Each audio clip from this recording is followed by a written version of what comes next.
En 1797, dos comerciantes judíos en Argel prestaron a la República Francesa millones de francos en trigo para alimentar a los ejércitos de Napoleón durante la campaña de Italia. Francia nunca les devolvió el dinero. 30 años después, esa deuda impagada se convertiría en el pretexto diplomático para una de las invasiones coloniales más grandes del siglo XIX. 34.000 soldados franceses desembarcarían en las costas del norte de África, derrocarían una regencia otomana de 300 años de antigüedad, saquearían un tesoro valorado en decenas de millones de francos y desencadenarían una colonización que duraría 132 años y costaría cientos de miles de vidas. Pero esto nunca fue realmente sobre dos familias judías y su dinero del trigo. Fue sobre imperios, ambición y una monarquía francesa agonizante, desesperada por una distracción. Las familias Bakri y Busnak simplemente se encontraban en la intersección de todo ello. ¿Cómo pudo una deuda comercial entre dos casas comerciales sefardíes y el gobierno francés convertirse en el detonante de una invasión que transformó el norte de África para siempre? Para entenderlo, necesitamos remontarnos mucho más atrás de 1830. Debemos regresar al puerto de Livorno, en Italia, en el siglo XVII, cuando un grupo de refugiados judíos zarpó por primera vez hacia las costas de Argelia. En 1492, la corona española expulsó a toda su población judía. Fue una de las mayores migraciones forzadas de la historia europea. Cientos de miles de judíos sefardíes se dispersaron por todo el Mediterráneo. Algunos marcharon al Imperio Otomano, donde el sultán los acogió con los brazos abiertos, según es bien sabido. A otros cruzaron el estrecho hacia Marruecos y el norte de África, donde alrededor de 12.000 llegaron solo al reino de Tremesén, en lo que hoy es el noroeste de Argelia. Y otros se trasladaron a la península italiana. Una ciudad en particular se convirtió en refugio. Livorno, en la Toscana, estaba siendo deliberadamente impulsada por la familia Medici gobernante como una potencia comercial. En 1591 y 1593, el gran duque Fernando primero promulgó extraordinarias cartas constitutivas que garantizaban a todos los extranjeros que se asentaran en Livorno, incluidos los judíos, los derechos y privilegios más amplios disponibles en cualquier lugar de Europa. Los judíos podían poseer propiedades, podían comerciar libremente, podían practicar su religión abiertamente, podían gobernar sus propios asuntos comunitarios, gestionar sus propios tribunales e incluso otorgar salvoconductos a nuevos colonos. La comunidad judía estaba autorizada a tener jurisdicción plena en los casos civiles que involucraran a judíos, algo casi inaudito en la Europa cristiana. Esto no era generosidad por sí misma. Los Medici comprendían que los comerciantes judíos, con sus conocimientos lingüísticos, sus redes familiares extendidas desde Ámsterdam hasta Estambul, y su pericia en el crédito y las finanzas internacionales, eran activos económicos. Y tenían razón. A mediados del siglo XVII, Livorno se había convertido en el principal centro comercial inglés y holandés en el Mediterráneo y en uno de los más importantes puntos de distribución de mercancías entre el norte de Europa, las Américas, el norte de África y el Oriente Otomano. Aún los comerciantes judíos sefardíes eran el eje de este sistema. Negociaban con coral, diamantes, textiles, cereales y bienes de lujo. Movían mercancías a través de fronteras que los cristianos y los musulmanes por sí solos no podían cruzar con facilidad. Mantenían agentes y familiares en puertos de todo el Mediterráneo, creando una red de inteligencia comercial que ningún gobierno individual podía igualar. En su apogeo, La comunidad sefardí de Livorno contaba con alrededor de 10.000 personas. A finales del siglo XVII y principios del XVIII, algunas de estas familias judías livornesas comenzaron a expandirse hacia el norte de África. Se asentaron en las ciudades portuarias de la costa de Berbería, en particular Argel, Túnez y Orán. En Argelia se les conocía como los granas, derivado de la palabra árabe para Livorno. Eran pocos en número comparados con las comunidades judías indígenas que habían vivido en Argelia durante siglos, en algunos casos desde la antigüedad. Pero su sofisticación comercial, sus conexiones europeas y su dominio del crédito les otorgaron una influencia desproporcionada, casi de inmediato. Entre estos llegados de Livorno se encontraban dos familias que serían centrales en toda esta historia: la familia Busnach y la familia Bakri. El patriarca del clan Busnach, Neftalí, Busnach el Viejo, estableció un negocio de transporte marítimo en Argel a principios de la década de 1720, importando mercancías de Europa y participando en el comercio de rescate de cautivos europeos en poder de los corsarios berberiscos. La familia Bakri, por su parte, fundó una empresa comercial llamada Bakri Frere, bajo el liderazgo de Joseph Cohen Bakri, y nacido en Argel hacia 1740.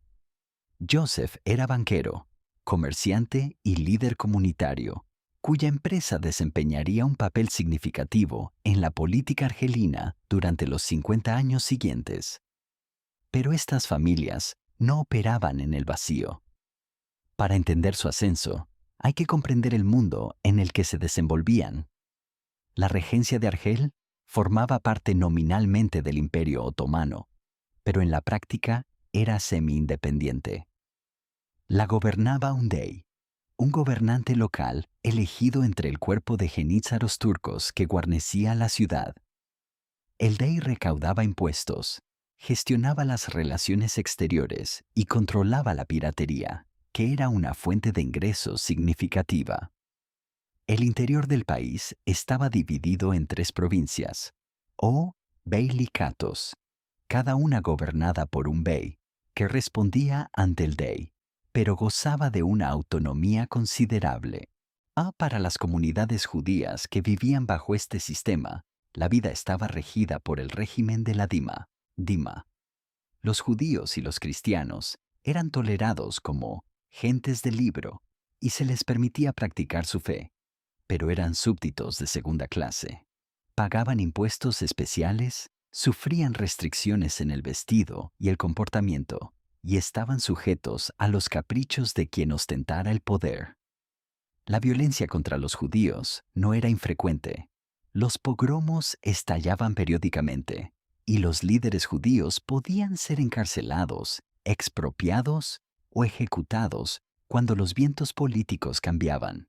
Pero dentro de estas limitaciones, los comerciantes judíos, en particular las familias livornesas, lograron abrirse un notable nicho, dado que el dey necesitaba intermediarios para comerciar con las potencias europeas. Y, dado que los comerciantes judíos contaban con los conocimientos lingüísticos, las redes de crédito y los contactos comerciales que nadie más en Argel podía igualar, ciertas familias judías se volvieron indispensables para la economía de la regencia. El dey nombraba a un líder judío llamado Muqaddam para que actuara como cabeza de la comunidad judía y como principal intermediario entre la regencia y los gobiernos extranjeros. Era un cargo de enorme influencia, pero también de enorme peligro. Eras útil mientras fueras rentable. En el momento en que te volvías inconveniente, podías perderlo todo. A finales de la década de 1790, las familias Busnach y Bakri fusionaron sus operaciones. Neftalí Busnach el joven, nieto del colono original, contrajo matrimonio con un miembro de la familia Bakri y en 1797 formalizó una sociedad con Joseph Bakri. La coincidencia en el tiempo no fue casual. Francia estaba en el caos. La revolución había derrocado a la monarquía. La nueva república se encontraba aislada en toda Europa, en guerra con coaliciones de monarquías decididas a aplastarla, y se estaba quedando sin alimentos. La Francia revolucionaria necesitaba desesperadamente cereales para alimentar tanto a su población civil como a sus ejércitos en rápida expansión. Argelia, con sus fértiles llanuras costeras y su prosperidad conocida como el siglo del trigo, era uno de los pocos lugares que podían suministrarlos. Y los únicos capaces de organizar envíos masivos de cereales a crédito, cruzando un Mediterráneo plagado de armadas enemigas, donde eran las casas comerciales de los Bakri y los Busnach. Aquí es donde los motivos de las familias cobran importancia. No era caridad. Bakri y Busnach estaban haciendo una apuesta calculada. Al extender un crédito masivo a la República Francesa, estaban en posición de obtener enormes beneficios del propio comercio de cereales. Controlarían la relación comercial más importante del Mediterráneo occidental y obtendrían influencia sobre una gran potencia europea que les debía millones. Había también una dimensión política. Neftali Busnach había contribuido a instalar al Dey Mustafa en 1797 y el nuevo Dey convirtió efectivamente a Busnach en su principal asesor. Los diplomáticos extranjeros que deseaban hacer negocios con la regencia debían pasar primero por Busnach. El diplomático estadounidense Tobias Lear, Thomas Jefferson o James Madison y James Monroe trataron todos con la familia Bakri durante las negociaciones sobre la piratería berberisca. Los cónsules europeos dependían de Bakri y Busnach como sus banqueros y agentes. Neftali Busnach fue apodado el virrey de Argel. Dominaba la política exterior, influía en el nombramiento de los beys, controlaba el tesoro y utilizaba su red de agentes por toda Europa para monopolizar el comercio. Era un poder sin precedentes para un súbdito judío en un territorio otomano, pero el fundamento de ese poder era el crédito, y la línea de crédito más importante era la extendida a Francia. Durante la década de 1790 y a lo largo de las guerras napoleónicas, la empresa Bakri-Busnach suministró a Francia enormes cantidades de cereal, especialmente para la campaña de Italia de 1796 a 1797. Siguiendo el consejo de Busnach, el propio Dey autorizó un préstamo de 5 millones de francos al directorio francés, con el crédito transferido posteriormente a la empresa. Las deudas se acumularon rápidamente. Según algunos cálculos, Francia llegó a deber a la empresa hasta 14 millones de francos. Pero este es el detalle crítico que transformó un acuerdo comercial en una crisis geopolítica. Bakri y Busnach habían financiado sus operaciones pidiendo prestado al propio Dey, de modo que la deuda de Francia con Bakri y Busnach era, en efecto, una deuda con el tesoro argelino, y el Dey quería su dinero. Francia se negó a pagar. Napoleón Bonaparte desestimó las facturas por excesivas. El directorio alegó que la empresa había cobrado de más. Los sucesivos gobiernos franceses encontraron excusa tras excusa para aplazar, reducir o simplemente ignorar la deuda por completo. Uno de los argumentos más ingeniosos fue que, dado que Bakri y Busnach también comerciaban con Gran Bretaña, la enemiga jurada de Francia, ésta no tenía obligación de cumplir sus compromisos. Otro argumento era que la empresa había incurrido en corrupción sobornando a funcionarios franceses, en particular al ministro de Asuntos Exteriores, Talleyrand, con una parte de la deuda a cambio de que abogara por el pago. Si esto era cierto, o simplemente un pretexto conveniente para evitar el pago, es algo que los historiadores aún debaten. Lo que no es debatible es que Francia debía el dinero. El cereal había sido entregado. Los ejércitos habían sido alimentados. Las facturas existían. Y Francia simplemente decidió que una pequeña regencia otomana en la costa del norte de África no tenía la capacidad militar ni diplomática para exigir el pago. En 1800, agentes de la empresa Bakri Busnach, Jacob Cohen Bakri y Simon Abukaya viajaron a París para reclamar el pago. Fueron arrestados. Ese era el tipo de trato al que se enfrentaban Bakri y Busnach cuando intentaban cobrar. Tras la presión política de varios gobiernos europeos que se habían beneficiado de las actividades comerciales de Bakri, el gobierno francés los liberó y acordó pagar 3,7 millones de francos de los 8 millones adeudados. Era una fracción de la deuda total. Un tratado de paz entre Francia y Argelia en 1801 reconoció formalmente el saldo restante, pero Francia seguía sin transferir los fondos. Y aquí puede observarse el patrón que se repetiría durante 30 años. Francia reconocería la deuda. Francia negociaría las condiciones. Francia acordaría un arreglo. Y luego, sencillamente, no pagaría.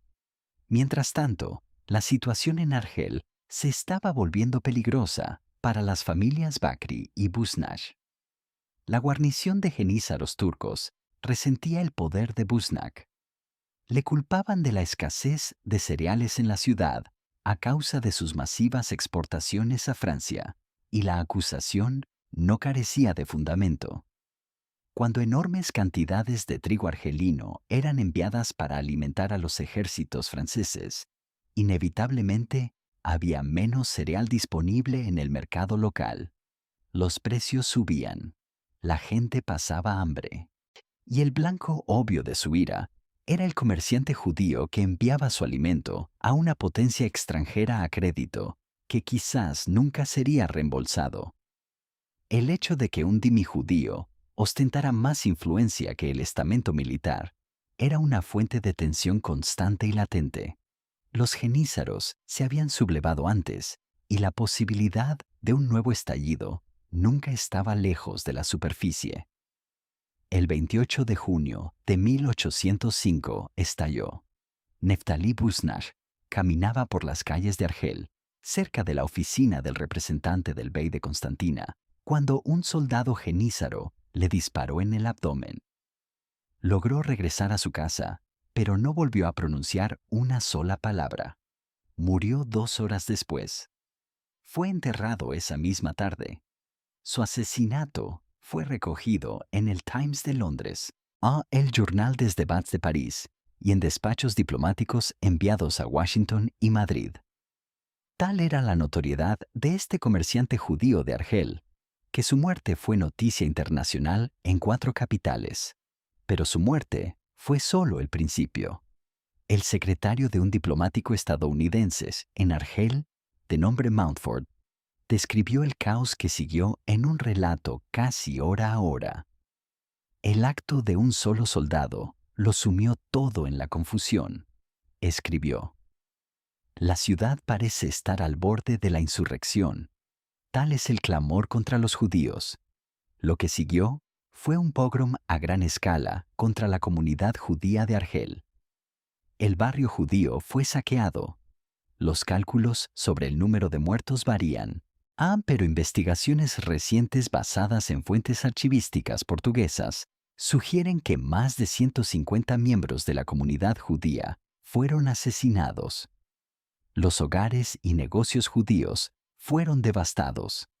La violencia fue impulsada no solo por el resentimiento personal hacia Busnach, sino por años de agravios acumulados contra lo que muchos percibían como una dominación comercial judía ejercida a expensas de la población local. La mayoría de los miembros de las familias Busnach y Bakri huyeron a Livorno.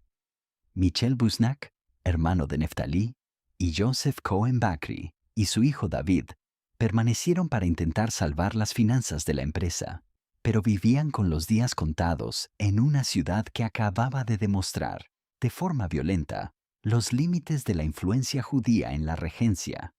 El hijo de Joseph Bakri, David, fue encarcelado por supuestamente adeudar al gobierno 5 millones de francos.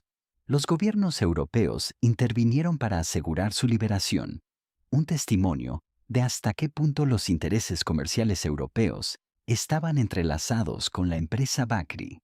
En 1806, el Dey nombró a David jefe de la comunidad judía, pero la posición de la familia era cada vez más precaria.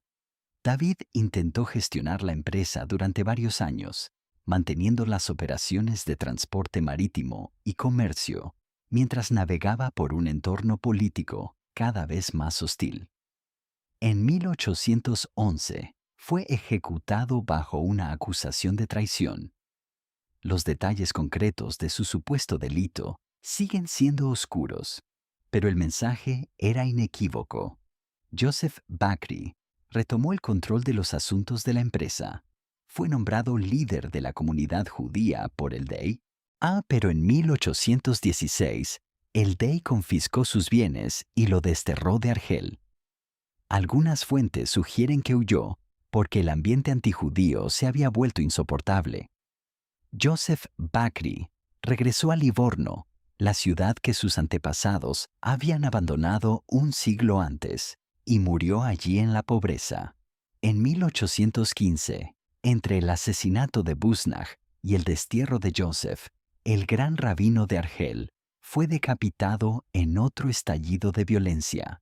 La comunidad judía quedaba atrapada entre fuerzas mucho más grandes que ella misma.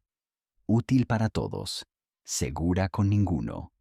La empresa que en su día había sido la casa comercial más importante del Mediterráneo occidental quedó destruida.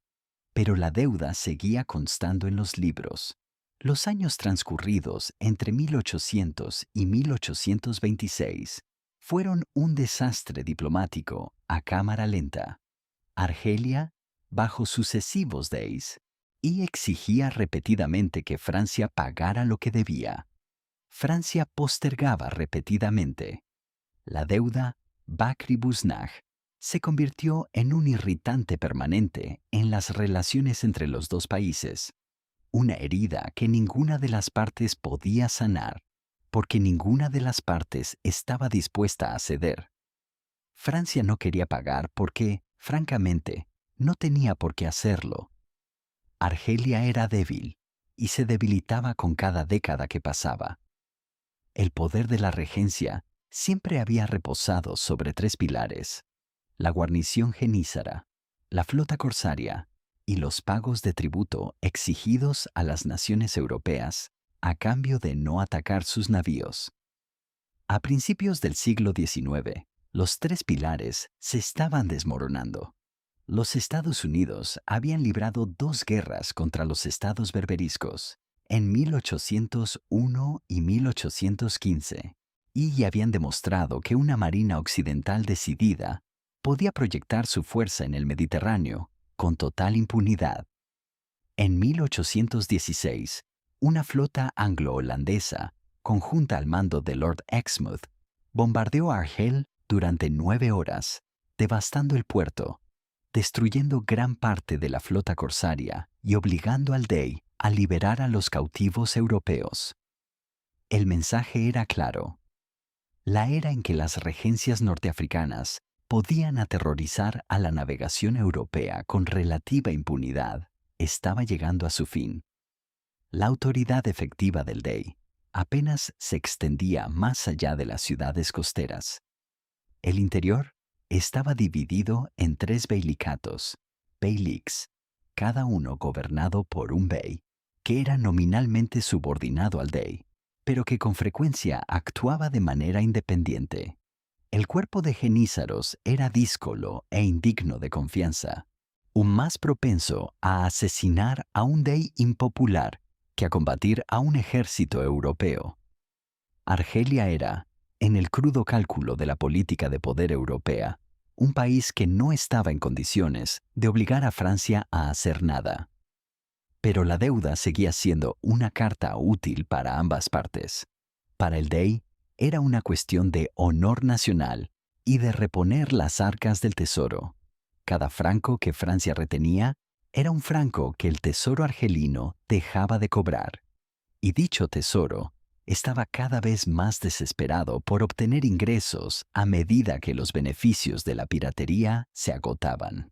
Para Francia, la deuda impagada era un instrumento de presión, una forma de obligar al Dey a conceder ventajas comerciales a los mercaderes franceses en los puertos argelinos. En 1818 llegó al poder un nuevo Dey. Hussein Dey había nacido en Esmirna, en el Imperio Otomano. Había viajado a Estambul y se había unido al cuerpo de artilleros antes de huir a Argelia tras una serie de rivalidades personales. En Argel, se incorporó a Lodjak Genízaro y ascendió de manera constante en el escalafón. En 1815 fue nombrado Kodjet al-Kil, un ministro encargado de reclutar caballería y recaudar impuestos. 3 años más tarde, fue elegido Dey. Hussein heredó la disputa sobre la deuda y la tomó como algo personal. Gobernó con mano relativamente abierta, liberando prisioneros y garantizando la libertad de culto a los judíos residentes. Pero la deuda francesa lo corroía por dentro. En aquel momento, el único miembro de la familia Bakri que aún participaba en el asunto era Jacob Cohen Bakri, sobrino del fundador Joseph. Jacob había logrado posicionarse como una especie de intermediario entre el gobierno francés y el Dey argelino. Bajo la restaurada monarquía borbónica, llegó incluso a desempeñarse como agente consular francés en Argel. Este doble papel, representar simultáneamente los intereses comerciales judíos, las reclamaciones del gobierno argelino y las posiciones diplomáticas francesas, convertía a Jacob Bakri en una figura profundamente ambigua. El Dey sospechaba que colaboraba con los franceses para privar a Argelia del dinero que se le debía. Los franceses sospechaban que él inflaba la deuda en su propio beneficio. Ambas sospechas tenían algún fundamento real. Jacob, como sus predecesores, comprendía que su valor dependía de seguir siendo indispensable para ambas partes. En el momento en que cualquiera de ellas pudiera prescindir de él, y su posición se derrumbaría. Así que cultivaba la ambigüedad.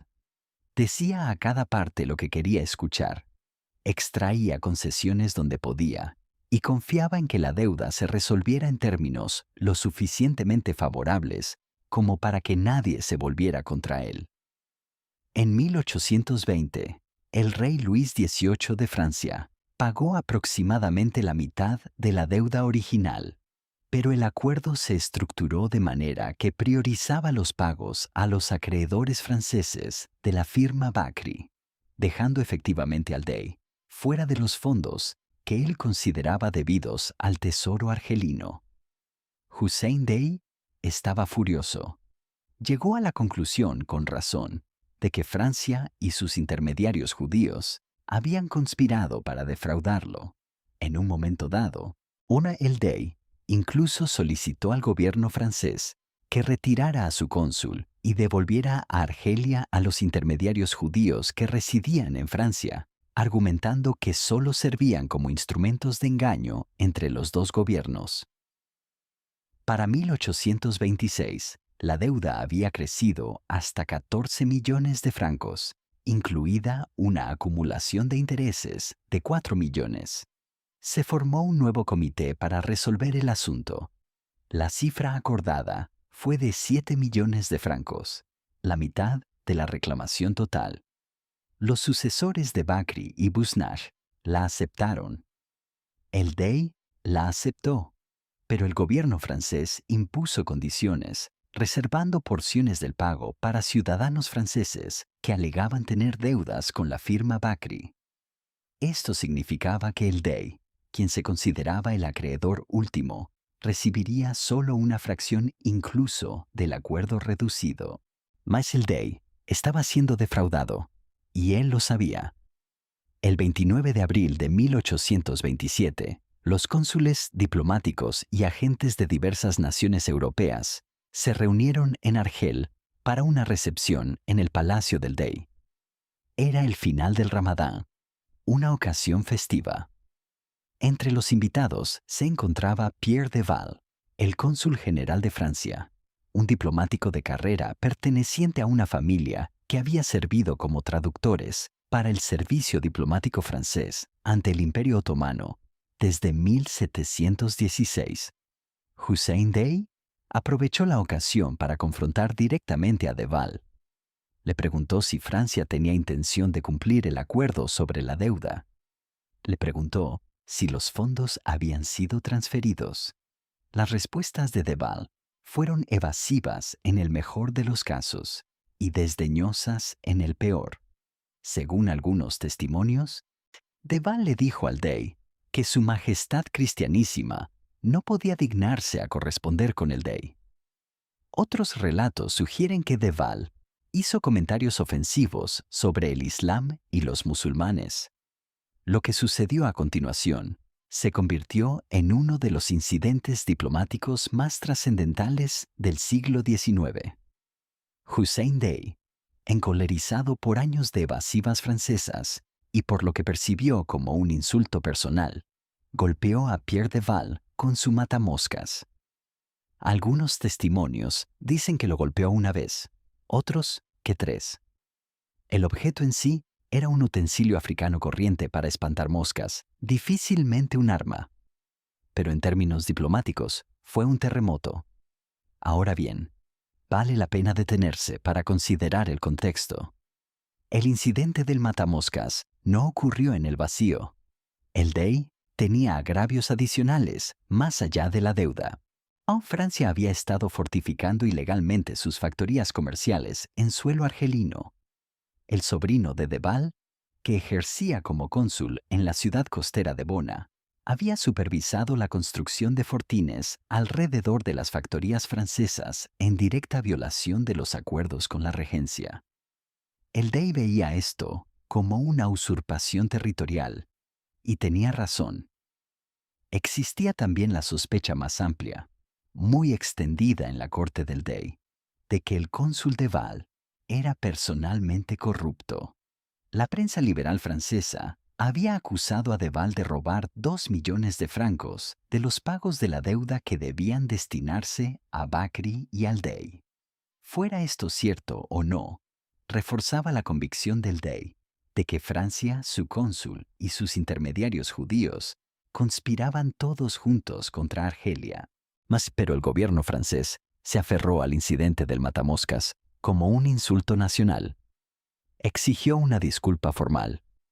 El Dey se negó, explicando en reiteradas ocasiones que su enfado estaba dirigido a de Val personalmente, no a la corona francesa.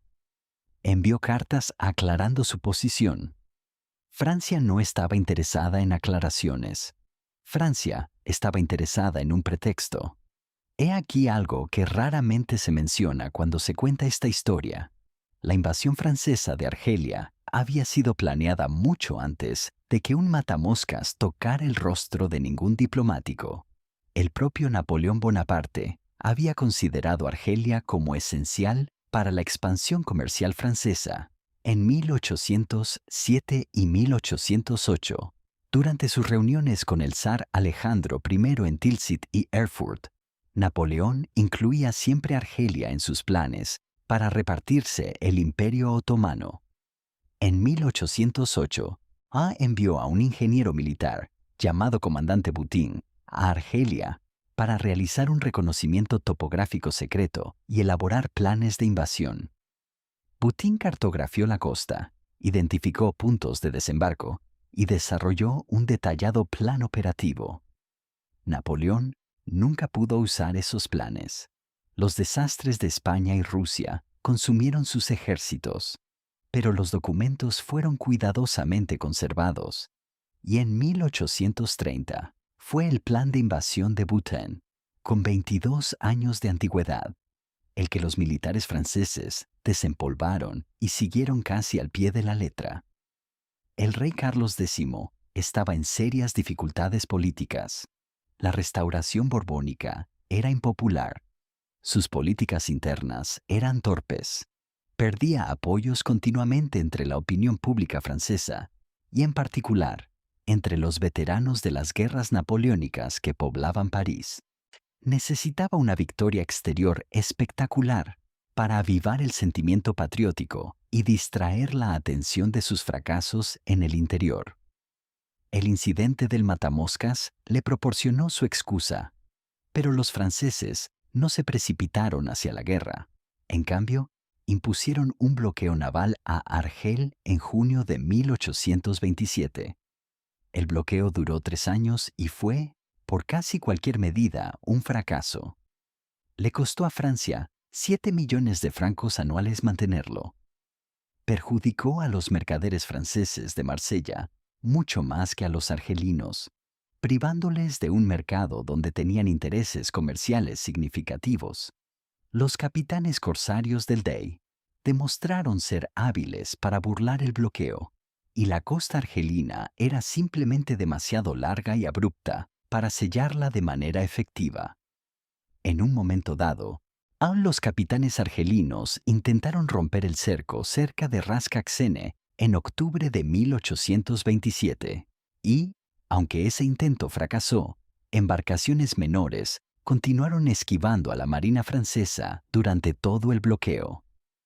El impacto económico sobre Argelia fue real, no obstante. El bloqueo asfixió el comercio internacional de la regencia, agotó el tesoro y cortó el reabastecimiento militar desde el exterior. Con el tiempo, debilitó aún más la ya frágil posición financiera del Dey.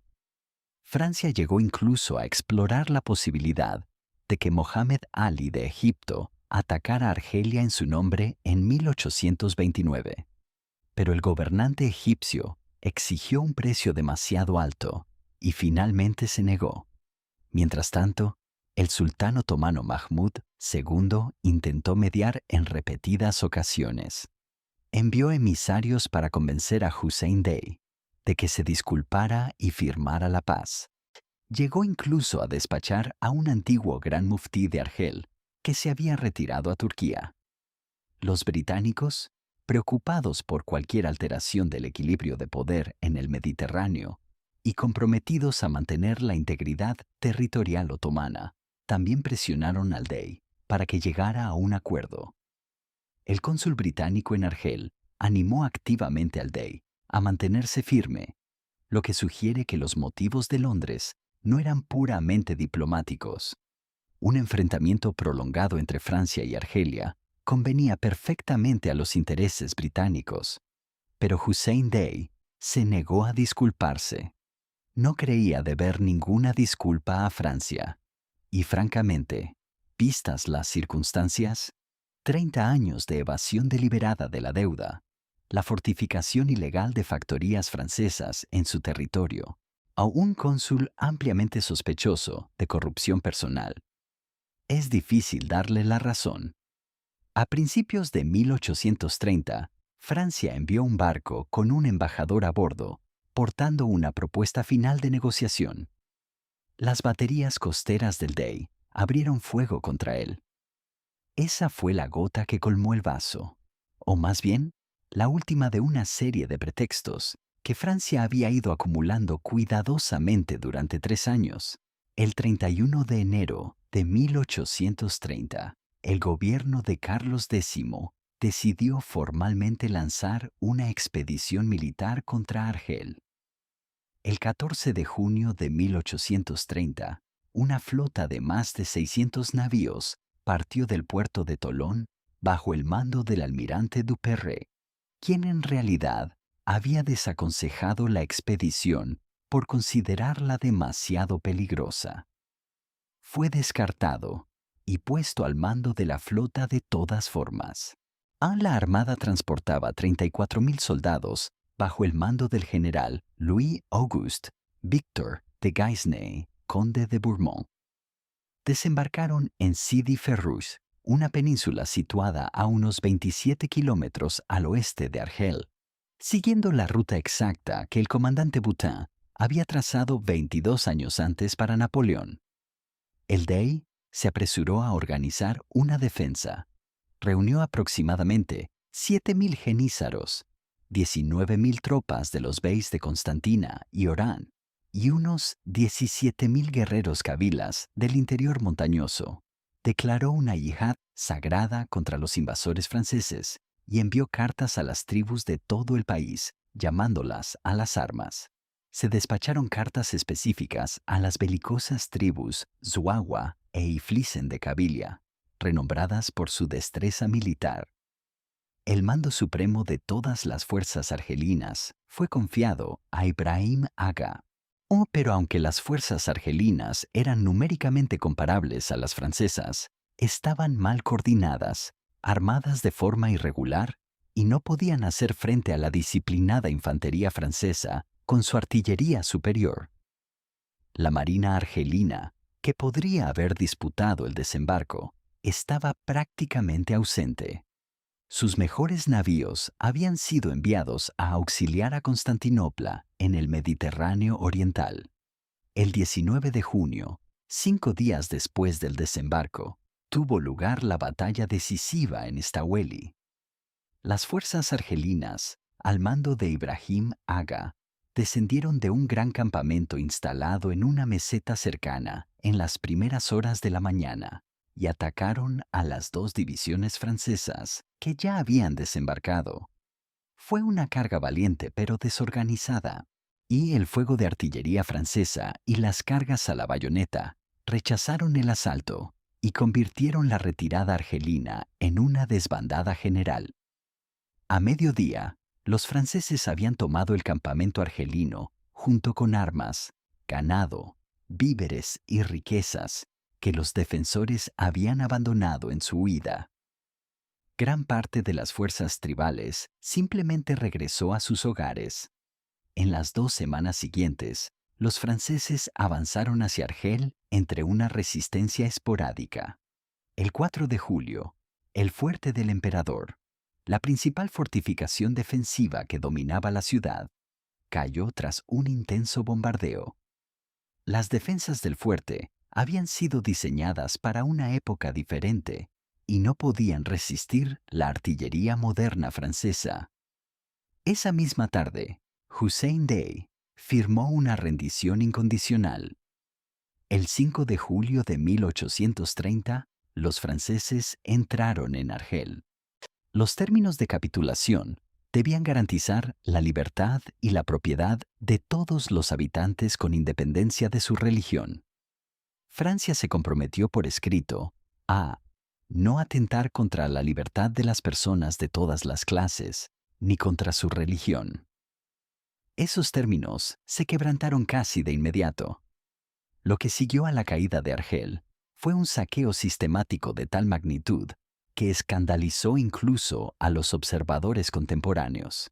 Las tropas francesas saquearon la ciudad, profanaron mezquitas y destruyeron cementerios. El tesoro de la Casbah fue vaciado.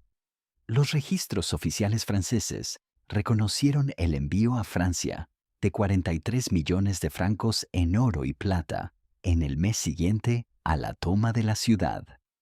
Pero eso era solo lo que pasó por los cauces oficiales. Otras estimaciones cifran el valor total entre 48 y 50 millones de francos. Los historiadores argelinos, basándose en investigaciones presentadas en una conferencia celebrada en 2021, han estimado que el valor total de todos los bienes saqueados, incluidos oro, plata, piedras preciosas y otros activos, pudo haber superado los 80 millones de francos en términos contemporáneos. Una parte significativa del tesoro nunca llegó a las cuentas oficiales francesas. Los oficiales superiores se enriquecieron personalmente, generando un escándalo en Francia que perseguiría el legado de la expedición durante años. El volumen de lo sustraído fue extraordinario. Los datos históricos sugieren que el Palacio del Dey por sí solo pudo haber contenido más de 7 toneladas de oro y más de 108 toneladas de plata. Los franceses también comenzaron a quemar bibliotecas y destruir los registros catastrales que documentaban la propiedad de tierras argelinas, un acto de borramiento cultural que tendría consecuencias devastadoras para la población indígena en las décadas venideras. Alexis de Tocqueville, nada favorable al colonialismo, comparó la invasión francesa con una hipotética conquista china de Francia, en la que los invasores destruirían todos los registros públicos, destituirían a todos los funcionarios y deportarían a toda la clase dirigente, dejando tanto a conquistadores como a conquistados sin capacidad de gobernar. El 23 de julio, el Dey fue deportado. Se le entregó un buque, el Jeanne d'Arc, y se le permitió zarpar hacia Nápoles con su familia y una fracción de su riqueza personal. Los genízaros fueron expulsados a Turquía. 3 siglos de dominio otomano en Argelia llegaron a su fin en menos de un mes. El 8 de septiembre de 1830, todas las tierras del Estado y todos los bienes pertenecientes a los turcos argelinos fueron declarados propiedad de Francia. La confiscación masiva de tierras argelinas había comenzado, y entonces, con exquisita ironía histórica, el hombre que había puesto en marcha toda la expedición perdió su trono. Apenas 2 semanas después de la caída de Argel, la Revolución de Julio estalló en París. Carlos X fue derrocado durante los 3 días gloriosos y huyó al exilio. Su primo, Luis Felipe, el rey ciudadano, tomó el poder. El general Bourmont intentó movilizar a sus tropas para salvar a los Borbones, pero fue rechazado. Dimitió y huyó a España en desgracia. El nuevo gobierno, compuesto por opositores liberales a la expedición argelina, se encontró de pronto heredando una aventura colonial que nunca había apoyado. Una comisión oficial concluyó más tarde que la invasión había sido un error. Pero retirarse supondría un golpe inaceptable al prestigio nacional, y la enorme riqueza ya incautada del tesoro hacía que Argelia fuera demasiado valiosa para abandonarla. La realidad geopolítica era que Gran Bretaña probablemente llenaría cualquier vacío. Luis Felipe conservó la colonia. En 1834, Francia anexionó formalmente Argelia y estableció una administración civil bajo un gobernador general. Pero en ese momento, la ocupación francesa seguía limitada principalmente a las ciudades costeras y los puestos aislados. La verdadera conquista del interior apenas había comenzado. La resistencia armada de figuras como el Emir Abdelkader, cuyas fuerzas llegaron a controlar más de 2/3 del territorio argelino, y Ahmad Bey, de Constantina, se prolongaría durante décadas. La campaña francesa se convirtió en una de las guerras coloniales más brutales del siglo XIX. Según algunas estimaciones, entre 500.000 y 1.000.000 de argelinos murieron solo en los primeros 30 años de ocupación francesa, de una población de aproximadamente 3 millones. Ahora bien, ¿qué les ocurrió a los Bakri después de la invasión que, sin pretenderlo, habían contribuido a desencadenar?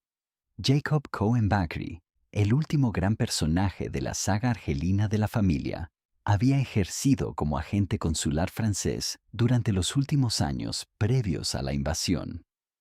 En 1827, durante la misma confrontación que condujo al incidente del abanico de Mosca, Fly Whisk Incident, Jacob estaba presente, representando los intereses franceses en las negociaciones con el Dey. Hussein Dey, irritado por la defensa que Jacob hacía de la posición francesa, lo insultó directamente. El gobierno francés trató este insulto a su agente como una provocación más. Tras la conquista francesa de Argel, Jacob Bakri fue nombrado el primer chef de la Nation Juive por la administración colonial, es decir, jefe de la comunidad judía bajo el nuevo orden francés. Pero era una distinción vacía. abandonó Argel al inicio de la guerra y se instaló en París, donde pasó sus últimos años acosado por los acreedores. Todavía intentaba cobrar una deuda separada de 35 millones de francos que el gobierno español le debía a su familia. Nunca la cobró. Murió en 1836, en la ruina y en el olvido. Sin embargo, aún la comunidad judía de Argel, en su conjunto, vivió la invasión francesa de manera muy distinta a sus vecinos musulmanes. Cuando las tropas francesas entraron en la ciudad, muchos judíos las recibieron como libertadoras. Algunos relatos describen a judíos arrodillándose y besando las manos de los soldados franceses. Y desde cierta perspectiva, esta reacción tenía todo el sentido. Bajo la regencia otomana, los judíos habían vivido como dhimis, tolerados pero subordinados, sometidos a impuestos especiales, violencia periódica y discriminación legal. Habían soportado el pogrom de 1805. Habían visto decapitado a su gran rabino en 1815. Habían sobrevivido décadas de confiscaciones arbitrarias, encarcelamientos y violencia cada vez que las tensiones políticas llegaban al límite. La comunidad judía, y estimada en torno al 20% de la población de Argel en el momento de la conquista, tenía sobradas razones para esperar que un cambio de régimen pudiera significar un cambio en su suerte. Francia era, al menos en teoría, el país de los derechos del hombre, de la libertad, la igualdad y la fraternidad. La Revolución Francesa había emancipado a los judíos en la propia Francia. Primero, a los judíos sefardíes en 1790 y luego a los judíos askenazíes en 1791. Para los judíos argelinos, el dominio francés prometía el fin de siglos de condición de ciudadanos de segunda clase. Vale la pena señalar que no era la primera vez que los judíos argelinos se veían obligados a tomar partido durante una invasión extranjera. En 1541 y de nuevo en 1775, los judíos habían apoyado a los musulmanes frente a España.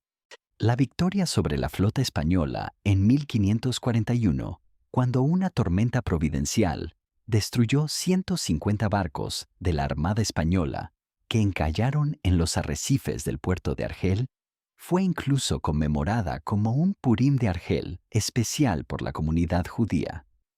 Pero esta vez era diferente. No era la España católica que venía a imponer una inquisición. Era la Francia de los derechos universales, o así lo parecía. El acta de capitulación, firmada el 5 de julio de 1830, declaraba oficialmente que se respetaría la libertad de todos los habitantes, independientemente de su religión, y que se mantendrían las costumbres y prácticas tradicionales de todas las confesiones.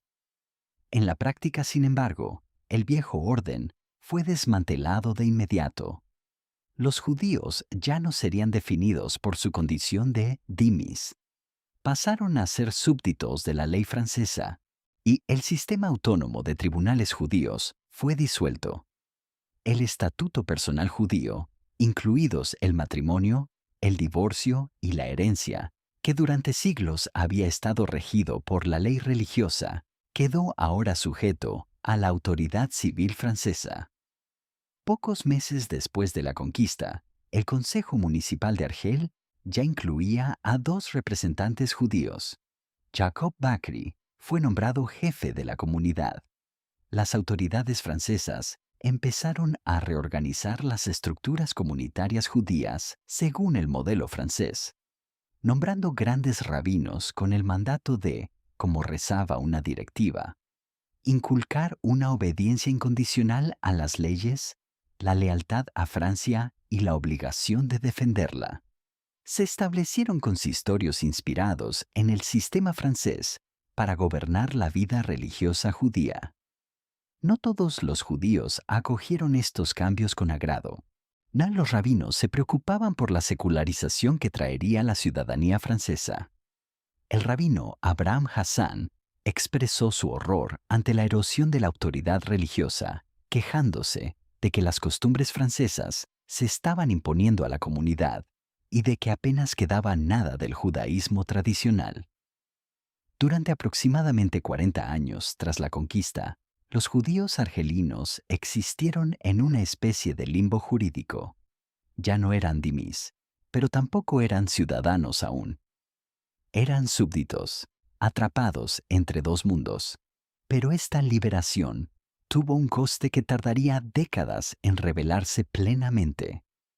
Al alinearse con los franceses, los judíos argelinos quedaron en ruta de colisión con la población mayoritaria musulmana. Los beneficios que recibieron del régimen colonial, que culminaron con la ciudadanía francesa, plena otorgada por el decreto Crémieux de 1870, que convirtió a unos 35.000 judíos en ciudadanos de Francia, mientras sus vecinos musulmanes permanecían como súbditos coloniales. Los separaron de sus vecinos musulmanes de un modo que ya nunca podría deshacerse.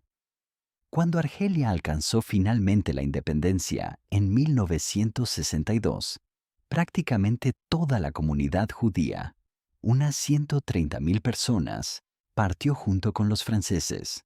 Una comunidad que había existido durante siglos en Argelia dejó efectivamente de existir, consecuencia, en parte, de decisiones que comenzaron con dos familias de comerciantes y un cargamento de trigo.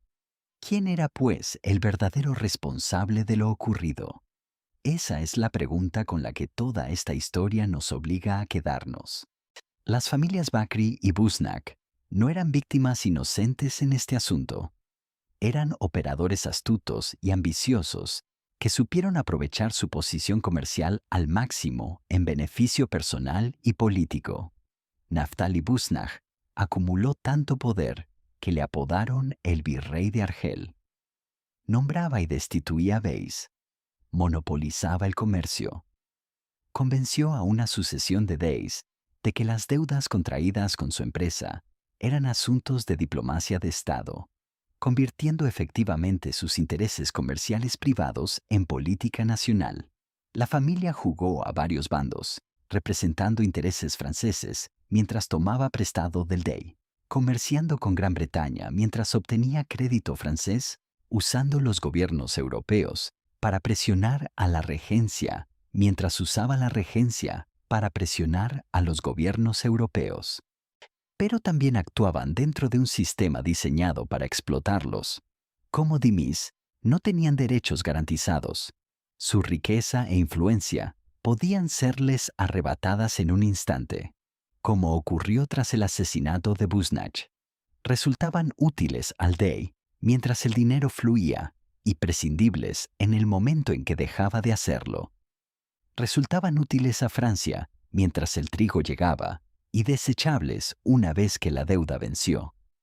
Francia carga con la mayor parte de la responsabilidad. Múltiples gobiernos franceses, a lo largo de la Revolución, la era napoleónica y la Restauración, se negaron deliberadamente a honrar deudas legítimas durante un periodo de 30 años.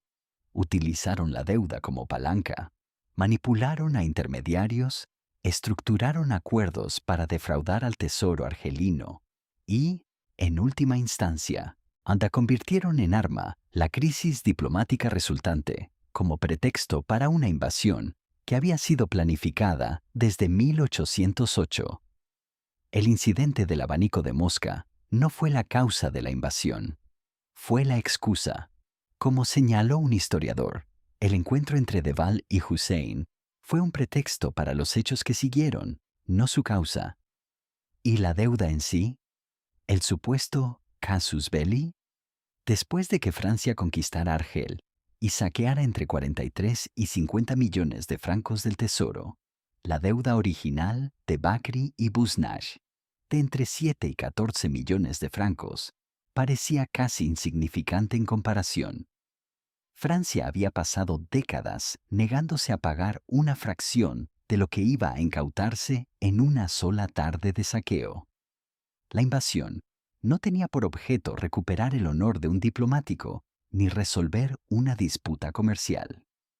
Trataba de expansión colonial, de supervivencia política interna y botín. Carlos X necesitaba una guerra. Argelia tenía un tesoro que saquear y una factura impagada de trigo de 30 años, suministrado originalmente por dos familias judías de Livorno, proporcionó la cobertura diplomática justa para hacerlo posible. Hussein Dey perdió su trono, su país y su tesoro. La familia Bakri lo perdió todo, y Argelia perdió su independencia durante 132 años. Todo porque Francia no quiso pagar su grano. Si esta historia le ha resultado interesante, el siguiente vídeo le dejará asombrado. Haga clic aquí para verlo ahora.